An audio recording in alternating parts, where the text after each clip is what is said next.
بسم الله والابن والروح القدس الإله الواحد آمين.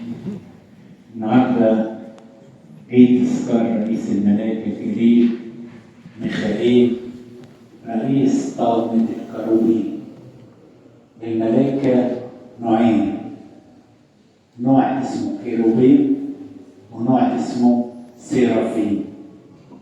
هو مش رئيس ملائكة السرافين، رئيس ملائكة السرافين جبرائيل، وكلمة رئيس يعني أوله أو أكبره.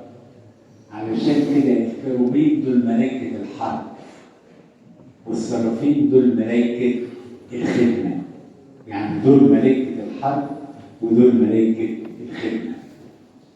هنا نرى، أنتم عارفين إن أنا بحاول أربط المزمور بالإنجيل. ماذا يقول المزمور؟ باركوا الرب يا ملائكة المقتدرين قوة الفاعلين أمره عند سماع صوت كلامه. دي نمرة واحد. الناحية الثانية باركوا الرب يا جميع جنوده خدامه العاملين مرضاته. الأولى والثانية مرتبطين بالحنطة والزوال. الحنطة اللي هو القمح، الحنطة والزوال أنا شفتهم بعيني وأنا في الإعدادية. عندنا حتة أرض بعيدة تبعد عن البيت كيلو. والدي قال لي العمال بيشيلوا الحشائش من ثلاث عمال بيشيلوا الحشائش من الغيط، فروح وديلهم الشاي والسكر عشان يشربوا. كان دايما السكر يبقى في الطاس والشاي بيبقى فلت كله. أخذتهم ورحت هناك، فواحد منهم من العمال شماس في الكنيسة، يعني شماس ودارس كتاب مقدس. وبعدين كنت أحبه جدا لأن كان دايما يتناقش معايا. وبعدين سألته، قلت له إيه الحشائش اللي أنتوا بتشيلوها؟ قال لي الزوان. قلت له الزوان اللي في الكتاب المقدس؟ قال لي قال لي تعالى أوريهولك. خدني وراني. الحنطة طلع قد كده والزوان شبهه بالظبط، يعني ما تفرقش الاثنين عن بعض. فأنا قلت له طب أنتوا بتعرفوا الزوان من إيه؟ قال الزوان أخضر برعر والحنطة خضرة باهتة. لما تلاقي واحدة باهتة اعرف إن دي قمح، لما تلاقي واحدة مزهزة ومبعضة وجميلة اعرف إن ده زوان. الزوان رمز للشر والحنطة رمز لصوت الله وكلمة الله. ده الخلاص اللي يقبله الإنسان وده اللي يرفضه الإنسان، الاثنين مع بعض. وده خلاني افتكرت حاجة، إن دايما فكر الله يبدو للإنسان إنه باهت، لكن فكر الشيطان يبدو للإنسان إنه مزهزه. أضرب لكم مثل بسيط. إيه المثل ده؟ إن ربنا فكره قال لآدم وحواء يوم تأكل منها موتا تموت، يعني لو كلتوا من الشجرة دي تموت. هذه فكرة الله. طب ماذا قال الشيطان؟ لن تموت، بالعكس لو كلتوا منها هتزهزهوا تكبروا تبقوا زي الله، مش محتاجين ليه، مساويين ليه. هو خايف على ملكه. فأحيانا لما تسمع كلام عايز يخدمك تلاقي الكلام ده مزهزه. فدايما فكر الشيطان مزهزه كده ملعب. لكن قال لي الأخ ده بقى، قال لي لكن لما يكبر الزوان وراني بقى شجر الزوان كبيرة بساعة تانية. قال لي أهو ده الزوان يختلف اختلاف كلي عن القمح. القمح يطلع سنبلة، الزوان يطلع عبارة عن قرص كده مليان حبوب سوداء زي الحبوب اللي هي لا التخينه دي، الملح والفلفل، حبه الفلفل شبيهه بحبه الفلفل، يعني سودة كده، سودة. والعجيبه قال لي حاجه عجيبه، قال لي دي لو كان الانسان يموت سم تسم الانسان، بس ما تسمش الحيوان ولا الطيور. الحيوانات والطيور ياكلوها ما تسميهمش، لكن الانسان لو كلها يتسمى وبحر 10 ايام يموت. عشان كده احنا بنشيلها وهي صغيره قبل ما تطلع الثمر بتاعها. ادخل هنا بقى لموضوعي بالكلمتين دول اوضحها. الحمل هو العالم، يسوع قال كده شرحه. الزرع هو ابن الانسان المسيح، زرع الحنطه. يعني ايه الحنطه؟ لان احنا كلنا حنطه.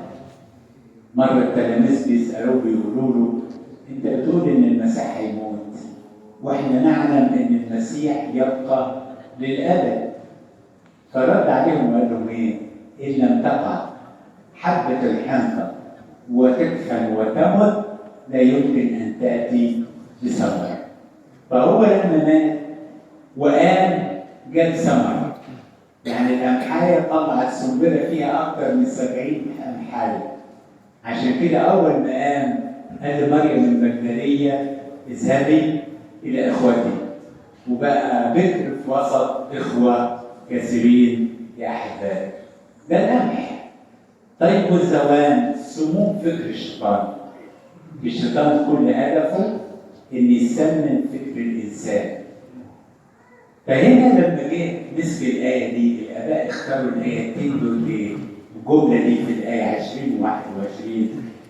20 في النقطه الاولانيه الملائكه سالوه باركوا الرب يا ملائكته المقتدرين قوه. يعني ايه مقتدرين قوه؟ يعني تقدر تبيدوا ابليس وكل افكاره بالكامل. بس مش دلوقتي. امال نشتغل امتى؟ نبيد الزوال، نجمع الزوال ازاي ونبيده كله؟ عند فاعلين امره، عند سماع صوت كلامه. فالملائكه الكروبين الاقوياء ما يقدروش ينفذوا حاجه غير لما يرجعوا لصوت الله. اي نعم الملائكه ارواح زي ارواحنا، بس هم ارواح خادمه واحنا ارواح بنويه، واجسادهم نورانيه احنا اجسادنا ترابيه. ده الفرق بيننا وبينهم. فهم رغم ان يلبسوا اجساد نورانيه وارواح نورانيه، واخدين بالكم، لكن الروح قابله للخطا. الروح قابله للخطا. عشان كده الملائكه بيخافوا جدا. وتلاقوا الشماس اللي قراكم الكاسيليكون ضرب لهم مثل، قال لما ربنا بعت ميخائيل عشان يدفن جسد موسى، عشان يدفنه، مين اللي اعترضه؟ الشيطان. قال له لا، دي مش شغلتك، دي شغلتي انا. يعني ايه شغلتك انت؟ قال انا اللي من ساعه ما وقعت ادم في الخطيه ربنا اداني تصريح، قال لي على بطنك تسعين وترابا تاكلين، فانا التربي، انت مش تربي. يبقى انا اللي ادفنه مش انت. ودي كانت خي عاملها لمين؟ لميخائيل. لو قال له لا ما تدفنوش، يقول له رب شوف انت قلت لي انت تاكل التراب وهو منعني عن التراب. طب لو قال له خلاص ادفنه، يقول له انت قلت لميخائيل روح ادفنه، سمع كلامي ما سمعش كلامك. يعني الناحيتين ميخائيل هيقع. يقول ايه الكتاب؟ خاف ميخائيل ان يوجد حكم افتراء، يعني لا يقول له ادفن ولا ما تدفنوش. فقال له ينتهرك، اللي يرد عليه لينتهرك الرب ايها الشيطان. دول الملائكه الكروبين الاقوياء اللي هيحاربوا ابليس ويسقطوه ويشيلوا المعسل من الارض. لكن جت لنا حته برضه في الابراكسيس عن الملائكه الخدامين. الملاك اللي ظهر لكرنيليوس هذا من ضمن السرافيم، وقال صلواتك واصواتك وطلباتك اتقبلت. فده ملاك من السرافيم، يعني بيورينا طاقمات الملائكه الاثنين. هنا لما جم الملائكه المقتربين سالوا ابن الانسان، سالوا المسيح: انت مش زرعت زرع جيد؟ قال اه. قال طب منين جه الزوال؟ اللي طلع ده جه منين؟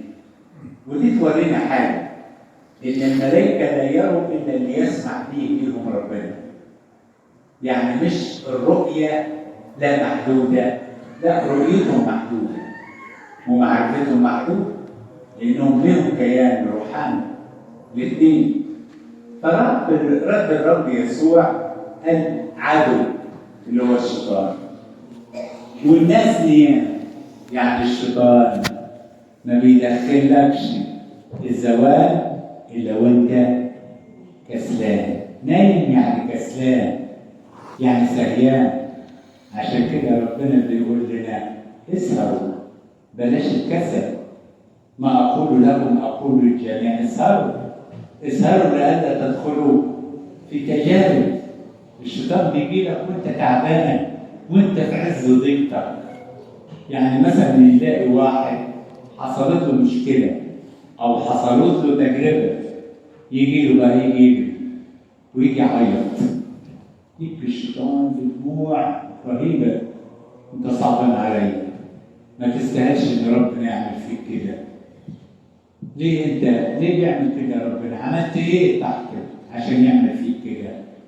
فهنا بيستغل الفرصه، ولكن في الفرصه احنا بننتهره وبنقبل فكر الله ضد فكره. فهنا لما بيقول لهم المقتدرين قوه الفاعلين عن امره عند سماع صوت كلامه، فقال لهم جه وزرع الزوال وطلع الزوال. الحنطه اللي هم قبلوا فكر المسيح من البشر مش من الملائكه. الزوال اللي قبلوا فكر ابليس وتجاوبوا معاه وفرحوا بيه وحسوا انهم انتصروا، لكن نهايتهم السم والموت والنهايه. طب يا رب هتسيبهم للاخر؟ راح داخل الايه رقم 2 اللي هي 22، قال فيها ايه؟ باركوا الرب يا جميع جنوده. هنا بقى ما قالش ملائكته، لان اللي في السماء ملائكه، لكن الملائكه اللي جايين دول مين؟ دول المحاربين، لبسوا لبس الحرب ونازلين علشان يحاربوا ابليس وجنوده. عشان كده بيقول لك باركوا الرب يا جميع جنوده، خدامه، مش اللي سامعين كلامه، العاملين مرضاته. احنا جاهزين. عايز ايه؟ قال لهم تنزلوا وداخلين قضاء العالم، تجمعوا الزوال في حزم. تلاقوا دلوقتي الشر بقى عباره عن مجاميع وليهم اسماء: حزم حزم حزم حزم حزم، اتحاد. لكن دول بيجمعهم علشان يولع فيهم. اما الحنطه اجمعوها الى مخازن، وهيرسل ملائكته في اخر الايام ينزع المعاسر من الارض ويولعوا فيها، يرموها في البحيره المتقده بالنار والكبريت بكاء وصرير الاسنان. اما الحنطه اللي بيجمعها دول بيدخلوا كلمه الى مخازني، يعني دايما الواحد يخزن الحاجه الغاليه اللي بيحبها اللي بيخاف عليها، واحنا متخزنين. ومخازن الابن ابن الانسان وحضن الاب، ايك الفيول، حضن الاب ده المخزن. لان هو قال في يديك لما جيت تطلع على الروح استودع روحي، وقال لنا حيث اكون انا تكونون انتم ايضا.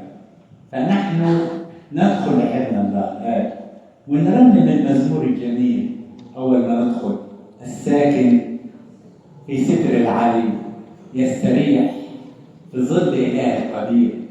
ولما قال المزمور ده الجميل اللي هو داخل، قال إن السبب اللي دخلنا إن المخلص اللي جه وكانوا الشياطين عايزين يهلكوه، لكن قال له يوصي ملائكته بيه في نفس المزمور على أيديهم يحملونك لئلا تصدم بحجر رجلك. ده في المجيء الأول، لكن في المجيء الثاني ملائكته على الأسد والصل تلوث وتسحق الأسد والتنين. يعني معناها نظرة قوية للخلاص. في جملة واحدة بس أقولها: من له أذنان للسمع فليسمع. تلاحظوا إن الأناجيل الأربعة بيقول من له أذنان للسمع، أما سفر الرؤيا فيقول من له أذن للسمع فليسمع. إيه الفرق بين الاثنين؟ الأناجيل الأربعة متقدمين للعالم، والعالم كل واحد له ودنين، ودن تقبل وودن ترفض، يعني مش كله هيقبل. لكن سفر الرؤيا اللي في السماء الودنين هيكونوا ايه؟ ودن واحده، لان الجميع يكونون مقبولون من الله. يباركنا بكل بركه روحيه ويحفظنا في الايمان.